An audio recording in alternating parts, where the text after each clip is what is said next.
Hey guys, my name's Ben Howard. We're out here at Timmons Park to finally get a playthrough of this course. This is one of the courses I've been meaning to play for a long time, and I just haven't really had a chance to come out here and do it. I figured I'd at least do like a practice round for a tournament out here or something like that, but just never really had the chance to do it until today. Or I haven't really made the time to do it, because that's the only thing. It's like this course is about a 40-minute drive for me, so it takes a little bit more to get out to this course than it does a lot of other ones. But I'm excited to finally have this course on the channel, because this is one of the most popular courses in the area. Like, a lot of people, this is their home course, or this is like their favorite course. And I can definitely see why, because this is one of those courses that you can come to as a beginner and play and have a good time, or you can come out here as an advanced or even a pro level player and come out here and challenge yourself trying to shoot as far into par as you can. For me, this is on the easier side. Like, I expect to shoot well under par. My best is 9 under, and I definitely think that's something I could shoot pretty reliably out here, but I think my average right now is like 4 or 5, 6 under, something like that. And while this course does feel easy at times, there's a ton of OB, there's a ton of stuff that can cause you to take some big numbers out here. I think for today's video, I'm gonna try and just do all 18 in one video, mainly because the front 9 is really short, and if I tried to put that in just one video, it probably wouldn't be long enough. Plus, I also really don't have time to come back out here tomorrow or Friday to film another video, so we're gonna try and see if we can jam it all into one video today, but yeah, let's go and get around and see how it goes. All right, guys, so for hole 1, we've got a par 3, 264 feet. You can see the basket up here. Biggest thing to pay attention to is the basket's right up against the edge of the creek. So what I like to do on this hole is throw a wide hyzer that lands just past this tree right here, and then it'll kind of skip towards the basket. It should give filter down to where you have a pretty close putt. I am going to go throw 2 off the first tee because I'm not warmed up at all.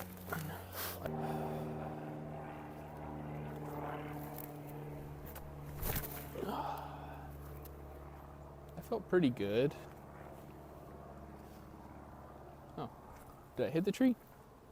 I lost it. Try that again.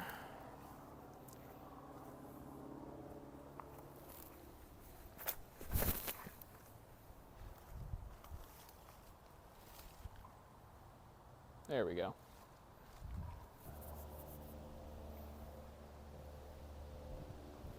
There we go. Always feels nice to get this one. All right, guys, so for hole 2, we got a par 3. I don't know the exact distance, but like maybe 180 feet, probably less than that, but going way downhill with the OB Creek right behind the basket. We got a stiff left to right wind, so I'm gonna go with the overstable approach disc out to the right.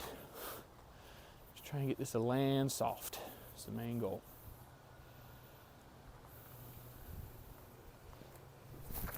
Oh, hit something. Hit the tree. Nope.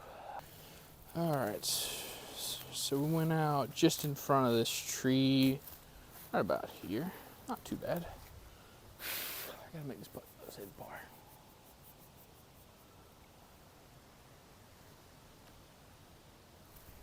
Oh no, that's it. That'll be close.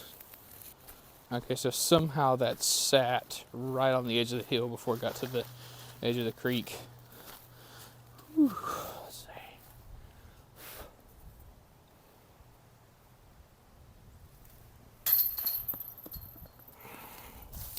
All right then. All right, guys, so for hole 3, we've got a par 3, 216 feet. Basket is straight ahead. We have a double mando right off the tee, marked by these 2 trees right here. I typically go with the mid-range on this one just because we're going so far uphill. Main thing we gotta pay attention to though, like I talked about in the last hole, that left to right wind is turning to right to left wind, so it's probably gonna try and carry this really far left. Or if I throw something too understable, it can just kind of hold it over. So I'm gonna try and throw this not quite at the pole on the right, but maybe a little bit to the left of it, and just let this wind carry it back to the left. Ah, I turned it over. Come on. Okay, so this ended up in an okay spot. I thought with the anhyzer I gave it this disc would have turned over, but it fought out of it. At least enough to get me up here to circle 1. Now I gotta make a putt. My frozen hands.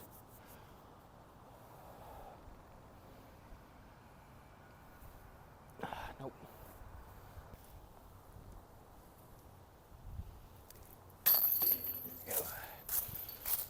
All right, guys, so we're on hole 4. This one's a par 3, 220 feet. You see the basket right here. Typically, there's a Mando left on this tree during tournaments, but the backhand hyzer is there. But best play really is just a chip forehand, overstable approach disc. Nothing crazy. Just try not to throw it in this person's backyard.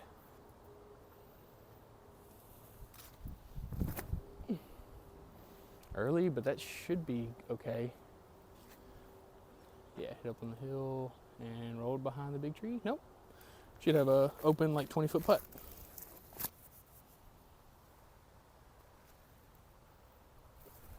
There we go. All right, guys, we're on hole 5. This one's a par 3, like 400 feet, I think, something in that range. Basket's up here tucked off to the right. Biggest thing to pay attention to is we got OB Creek off to the right as well. So I like to go with the backhand turnover. Obviously, I'm not throwing forehands on this one because you need like a 400-foot forehand, it feels like. Not only because I don't have that forehand, but also because it's a lot better to miss straight than it is to miss off to the right because, like I said, there's a creek over there. So I like to go with just a slight anhyzer with something that's pretty neutral. I would just kind of push, drift off to the right. I have parked this one before, but this one we're pretty much playing for par because it's really hard to get down there for a putt. We do have a left to right wind, which should kind of help us, but I'm gonna have to aim a little bit more to the left than I'm thinking I need to.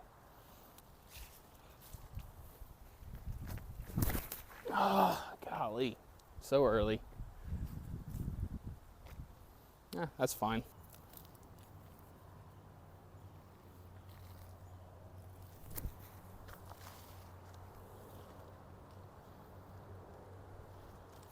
That'll work.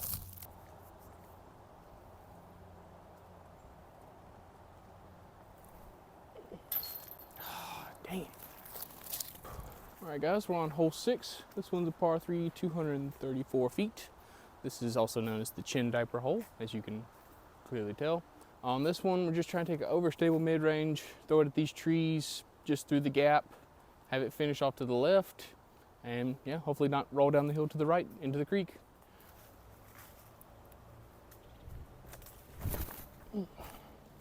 Just like that. I felt like it was a little short, so might not have a great look at the basket, but we're out of the gap, so I'll take it.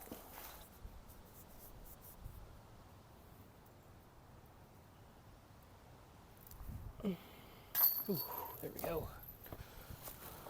All right, guys, so for hole 7, we got a par 3, 212 feet. Basket's right here. Biggest thing to pay attention to is the OB Creek right behind the basket, like inches behind the basket, so need to land short. Luckily, there's a pretty big landing area just short of the basket, so just gotta make sure we don't go long.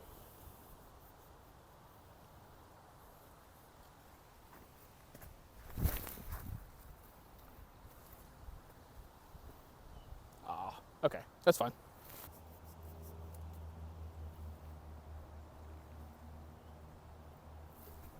Nope.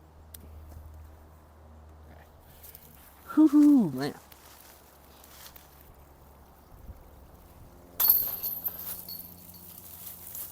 All right, guys, we're on hole 8. This one's a par 3, 190 feet. You can see the basket just behind this tree, like kind of poking out the left side of it. Biggest thing to pay attention to is obviously on the side of a hill, which is rolling back towards the OB Creek that we've been playing alongside this whole time. I've seen a lot of people go with forehands, and especially since this tree's come out, the forehand route's not bad, but I like going with a backhand shot up the right side because it's a little bit easier to get the disc to match the angle of the hill, and you can kind of come in a little bit softer than you can with the forehand. So, let's see what we can do. Get past it, get past it. Okay. They kind of rolled back down the hill, so I have like a 100-foot-ish approach shot, maybe not even that far.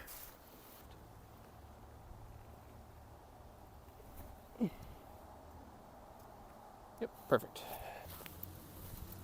All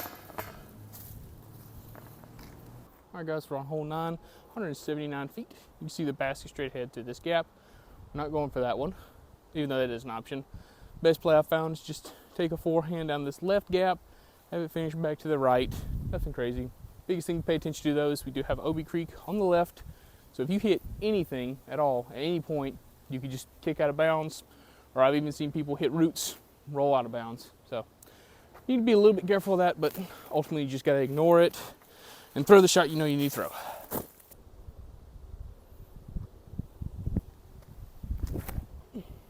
Just like that. Yes. That should be parked.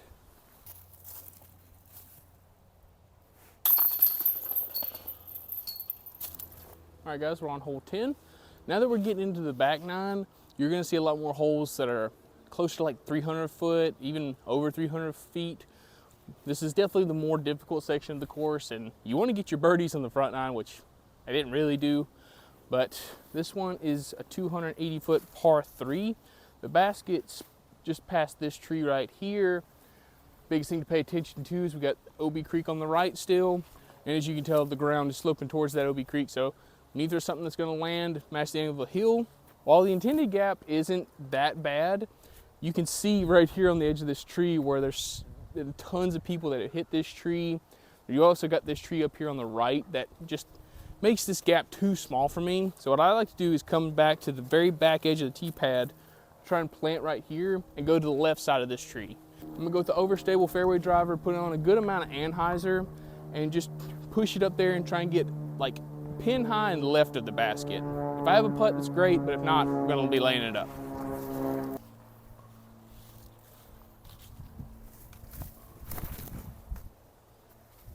I like that.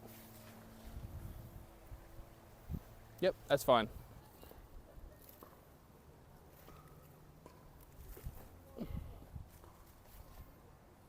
Oh, come on.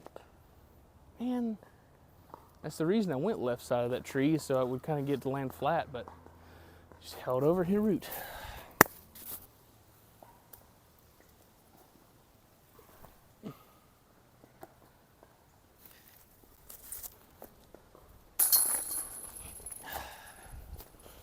All right, guys, we're on hole 11. This one's a par 3, 322 feet. You see the basket straight ahead, up on top of a hill. So you need to go with a fairway driver if we want to get up there, because like I said, it's uphill, but it's also got a low ceiling right in front of the basket. So got to hit that coin slot if we want to get up there for a putt. We do have the OB Creek off the right, which shouldn't come into play, but at the rate this is going, we'll see. But yeah, just going with the straight fairway driver, nothing crazy.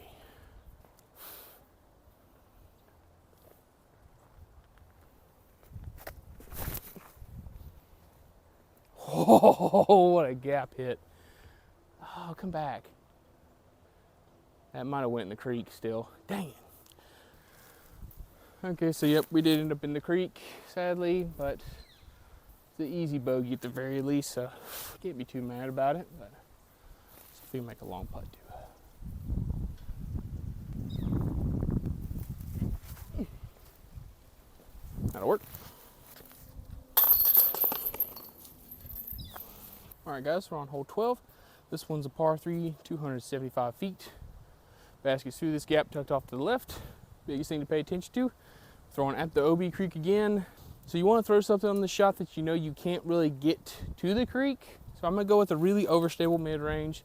It's hard to commit to the shot with these trees being as close as they are to the tee pad. So I like to end my run up about halfway through the tee pad, so that way I'm not worrying about hitting these trees, but still gotta commit. Hit my line.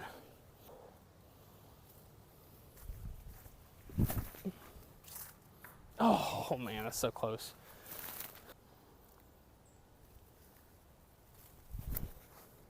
Turn a little bit, turn. Okay. Oh, what? Good grief.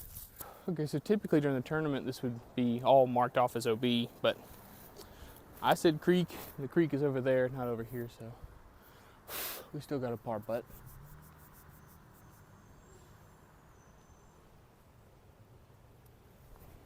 Come on. Yes, there we go. All right, guys, we're on hole 13. This one is a par 3, 305.5 feet. Basket's up here behind these two trees you can see on the right. But the biggest thing to pay attention to is the road off to the left is out of bounds. So the best play on this one is a forehand. It's just something overstable. You can throw on hyzer, get to crash up there. I just don't have the distance to get it up there, or at least the ability to throw a shot that hard with the forehand consistently. So I'm gonna try a backhand turnover with a just straight-ish to, well, more so understable fairway driver. Give it height and some anhyzer. But main mistake I can't make is just going out of bounds.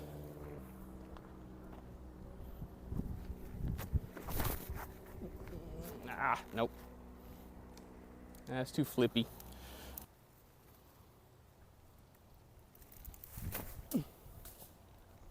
Too much anhyzer. Dang it.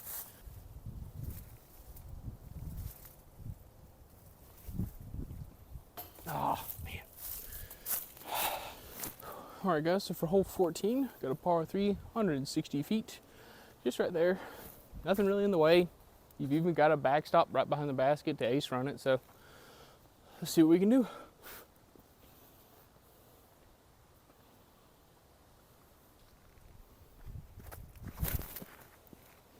Oh, it was higher. Oh well, I'll take a birdie. I need one right now.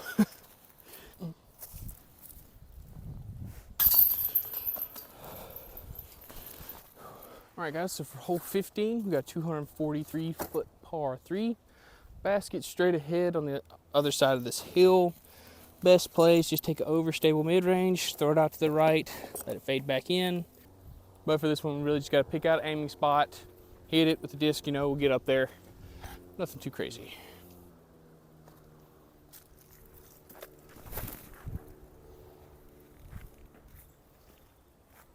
I feel like that went a little long, but we'll see. Okay, so it didn't end up long. It's probably just because I put it on some hyzer. If I would have thrown that flat, we probably would have been in the rough behind the basket, but let's make this putt.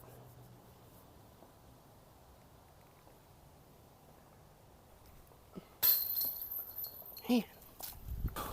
All right, guys, so for hole 16, we got a par 3, 212 feet. Basket's tucked off to the right.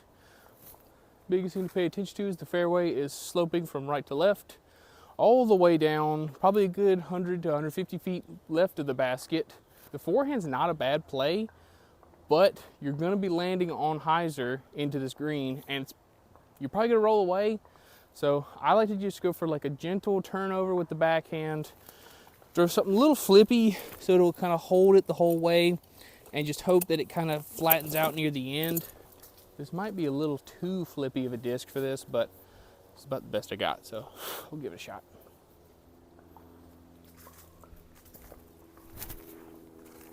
Just like that. Yes. I was listening for chains on that one. Okay, so we got a little ahead of ourselves with the ace run talk. I threw it like I wanted to, just threw it 30 feet short. So I'm not mad, just disappointed because I thought that was parked, and now I'm up here trying to make a 30-foot putt. Probably more than that, but let's go ahead and make this.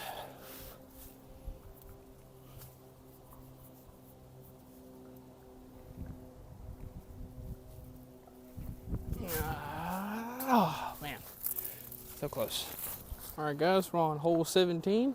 This one's a par 3, 215 feet. Basket straight ahead, but way downhill. Like, it's so far downhill that throwing a regular backhand or forehand almost doesn't make sense, because you need the disc to go forward and drop.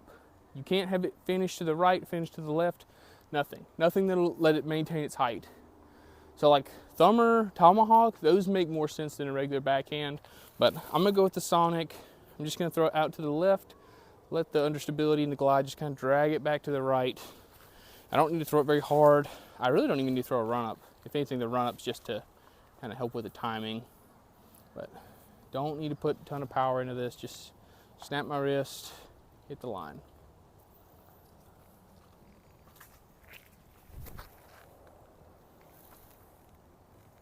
Oh yeah, get in the bucket. Oh man.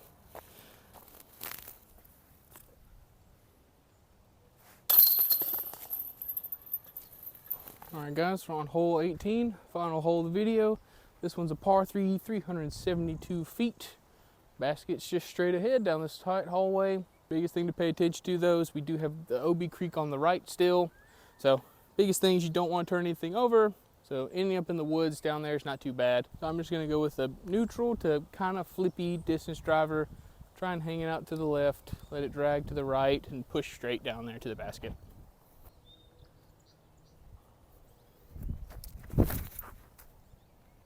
That stays high. Come on, big skip. Oh yeah, that looks parked.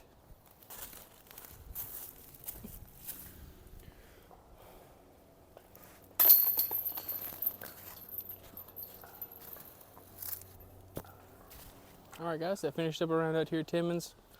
Not happy with how I played today, which I'm sure was pretty obvious throughout the round, but the fact that I was still able to shoot 2 under feels pretty good, because I was able to kind of pull it together near the end. But to shoot well out here requires some luck, and if you don't get the luck, or you kind of do what I did today, got kind of unlucky, it's going to be rough. Like every time we play a tournament out here, you can ask anybody, and they'll have one hole that just like blew up on them, and they took like a big number on it. Kind of like what happened with me on hole 2. Just like everything kind of snowballed, and like everything that could have gone wrong went wrong. And like I know a lot of the risks out here. I know what to do in order to stay away from them as well. And even then, I was still running into some stuff. Especially like that rollaway on hole 10 really hurt, because like the whole reason I went to the left side of that tree was so that way I could kind of get the disc to land soft on anhyzer, and still just kind of spun right off the top of the hill.